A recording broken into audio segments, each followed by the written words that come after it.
Hi, Max Brantley with the Arkansas Times on Wednesday, November the 23rd. News today from the Arkansas blogs includes our findings, some information developed for us by the Arkansas Department of Higher Education about the impact of new lottery scholarship qualification rules on those types of students that receive the awards this year. It had already been reported that the new rule that let only ACT score decide who's eligible for these scholarships rather than a grade point average had reduced the number of applications and the number of awards. That was intended. They want to save some money because lottery revenue isn't coming in as high as expected.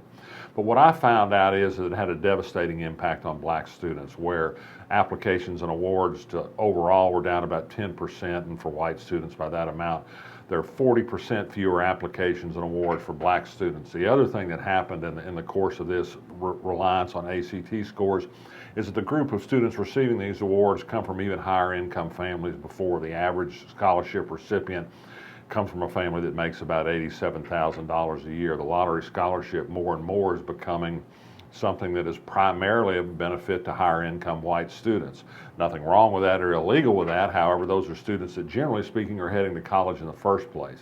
It seems to me that a system that doesn't help poor students and tends to discourage minority students from applying is not aiming at the part of the population that contributes to the fact that we don't send as many people to college and graduate as many people from college as many other states do. Jimmy Hickey, who sponsored this legislation, said he's not really surprised about it. He said this isn't a racial issue. If students don't qualify, it's because of failure in the education system or in the home. It's not something the lottery system can address. You can go to college without a scholarship, and if you do all right your first year, then qualify on grade point average alone in the second year, but many students just don't make the effort.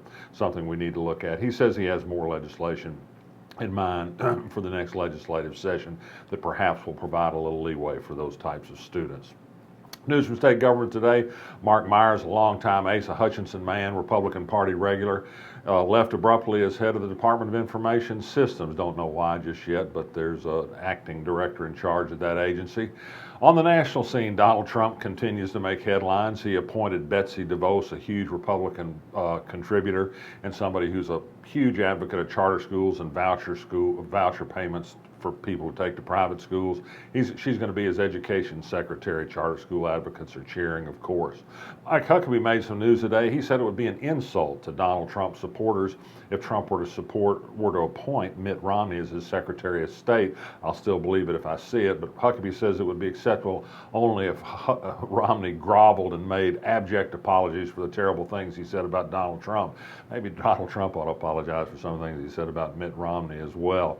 Also, the stories are already building about conflicts of interest. Donald Trump's son dealing with the Russians at a meeting in Paris, his national security advisor meeting with foreign interests, his own refusal to do anything about his multiple conflicts of interest with potential people who do business with the government. He is exempt from conflict of interest laws, but still most presidents have taken steps to be above reproach on this issue. So far, not Donald Trump.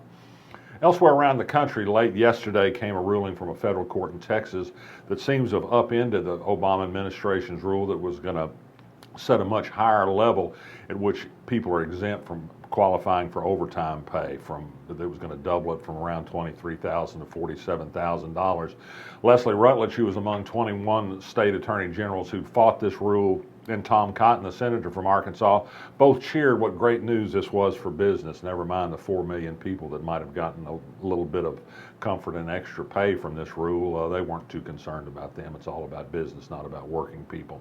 And this is only coincidental. Speaking of low pay, a federal judge yesterday in Little Rock, Billy Roy Wilson, struck down the part of the Arkansas loitering statute that prohibits begging for charity without any other qualification. He said that was an abridgment of First Amendment speech rights, and this will also have to be observed by some cities that are attempting to outlaw begging. They got to be careful about it. There has to be a compelling public reason to do it, not just being offended by begging.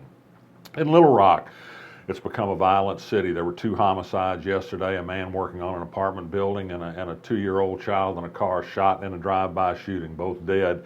It's among 11 shootings over the last, I think, 5 days, and 3 of those were children. It's a dangerous city. Be careful out there on Thanksgiving. Maybe a lot of turkey will pacify people tomorrow. I won't be back tomorrow, and the Times will be closed Friday. I'm taking a few days off. Somebody will be back next week. I'm Max Brantley. See you when I see you.